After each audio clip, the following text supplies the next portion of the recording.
Millions of Americans are pouring a drink with the word beer plastered boldly across the label, and then handing it to an 8-year-old at a birthday party. And this is treated as completely normal.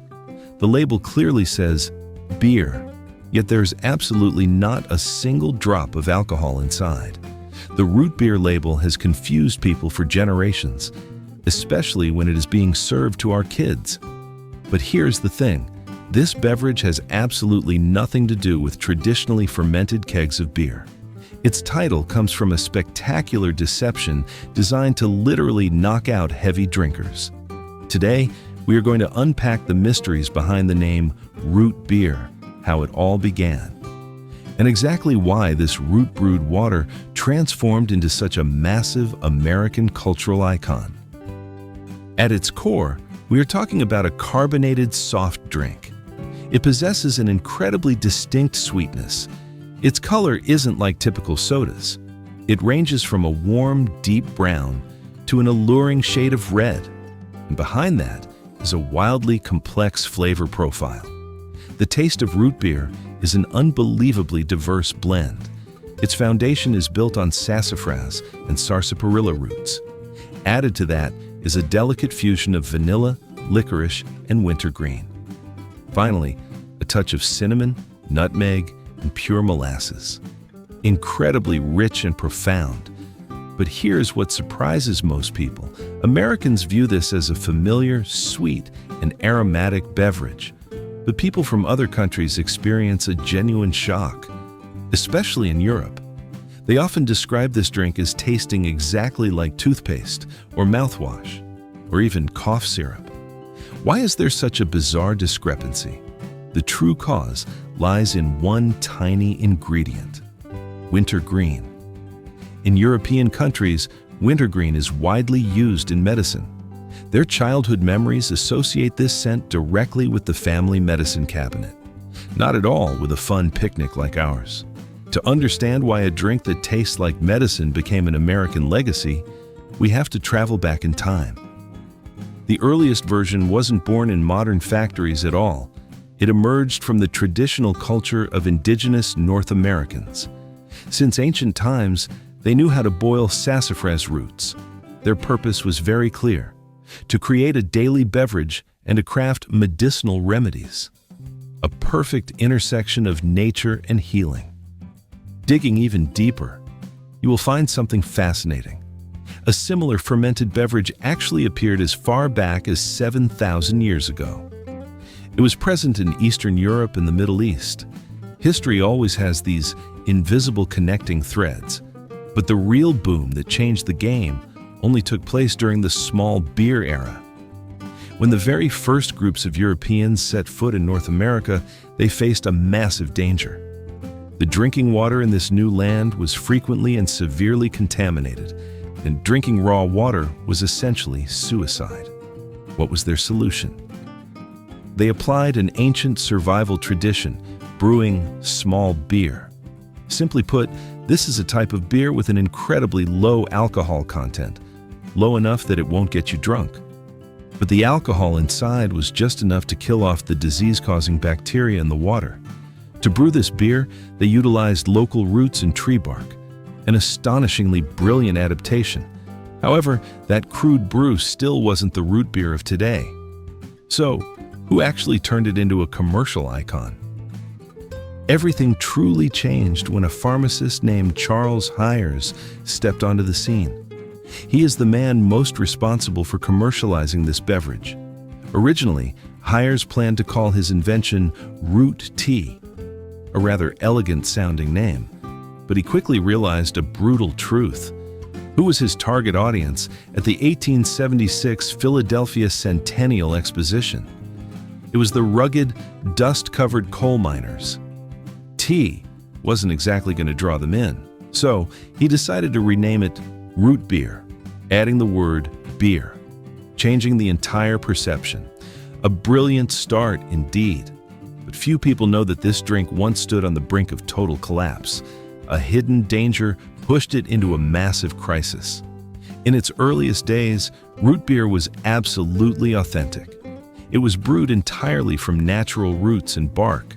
The primary ingredients were sassafras and sarsaparilla, combined with herbs and live yeast. But a legal catastrophe struck in 1960. The U.S. Food and Drug Administration, FDA, issued a strict mandate. They completely banned the use of sassafras oil in commercial food. This ban dealt a lethal blow to the beverage industry. What was the reason behind that ban? The culprit was a compound called safrole, found deep inside the sassafras root. Through scientific research, safrole was identified as a substance that causes liver damage. Even more terrifying, it was a potential carcinogen. The very root that gave the drink its soul suddenly became a dangerous toxin. But the beverage industry didn't surrender. Modern root beer is the result of a spectacular comeback. Manufacturers figured out how to use special extracts where the safrole had been completely processed and removed. Or they used highly sophisticated artificial flavorings. They combined carbonated water with cane sugar or corn syrup. Cheating death, the flavor legacy was preserved. This transformation in ingredients sparked a revolution in production. Are you curious about how they make it in the industrial age? In reality, the modern root beer production process is a picture of striking contrasts. Large-scale factories today rarely use natural yeast. Instead, water is directly pumped with carbon dioxide gas under high pressure. Then, it is blended with flavored syrup. This creates a perfectly complete, non-alcoholic soda. Simple, efficient, done. But what about those who cherish traditional values? Homebrewing is the only true way to experience it. This artisanal brewing process still utilizes original natural yeast. Microorganisms slowly ferment the sugar, converting it into carbonation. This method is by no means easy. It demands absolute precision regarding water temperature. You are forced to use sturdy, swing-top bottles. Why? To withstand the intense pressure from the CO2 generated during brewing. It requires a highly scientific meticulousness. Even more amazingly, there are craft breweries that have elevated the brewing technique to an absolute art form. A prime example is the Sprecher Brewing Company. They use a direct, fire-brewed process. Under the impact of high heat, the mixture turns a brilliant caramel color, and the flames also coax out an unbelievably deep honey aroma. Astonishingly masterful. And from those tiny breweries, this dark liquid rose up. How did it reshape the entire foundation of American business? The brand history of root beer is a literal arms race of breakthrough ideas. After Charles Hires, we witnessed the birth of Barks in 1898. They carved out their own niche with a formula that had less sugar and way more bite. Then, A&W emerged in 1919. Alongside it was IBC, a brand that became the perfect alcohol substitute during the Prohibition era. But A&W did something monumental that went far beyond just selling soda. They are the creators of legendary firsts. A&W pioneered the restaurant franchise model across the globe. They were also the very first to come up with the idea of serving drinks in frosted glass mugs. Looking even further, there are facts that few would ever suspect. Do you know what the global hotel chain Marriott and the fast food giant Sonic have in common? Both of these massive empires started out as tiny root beer stands. A seemingly simple drink became the foundation for record-breaking businesses. Root beer's deep roots aren't just embedded in massive corporations. It is present right inside our cozy kitchens, changing the very way we experience food. When talking about how to enjoy it, we absolutely have to mention the root beer float. This is an eternal culinary icon. The carbonated beverage is poured slowly over vanilla ice cream. The explosive reaction creates a thick, creamy layer of foam. It is sweet and absolutely irresistible.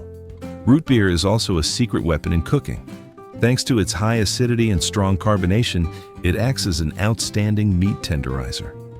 Professional chefs frequently use it to make pulled pork, or they use it as a marinade for BBQ ribs and to bake incredibly aromatic cakes. Alongside it, we have some fascinating relatives.